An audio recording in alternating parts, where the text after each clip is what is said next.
A relief team tracks supplies for 4 days. This double bar graph shows 2 numbers each day.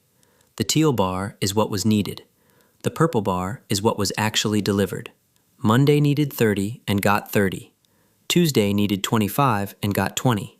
Wednesday needed 40 and got 35. Thursday needed 35 and got 35. What was the total shortage for the whole week? Pause the video, try it before I show the trick. Here is a hint. Look at the 2 bars 1 day at a time.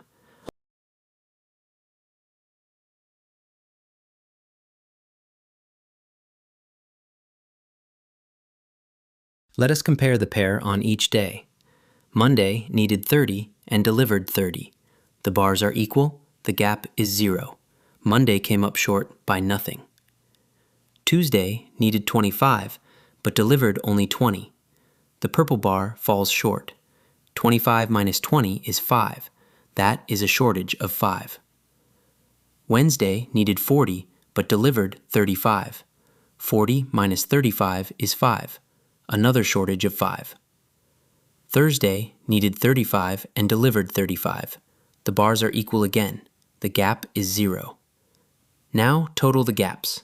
0 plus 5 plus 5 plus 0.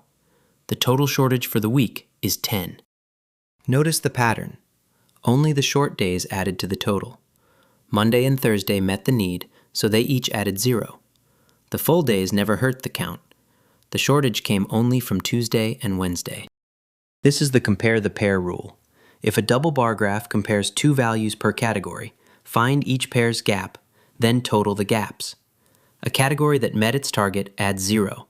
Look for 2 bars per group and a question that asks for a total difference.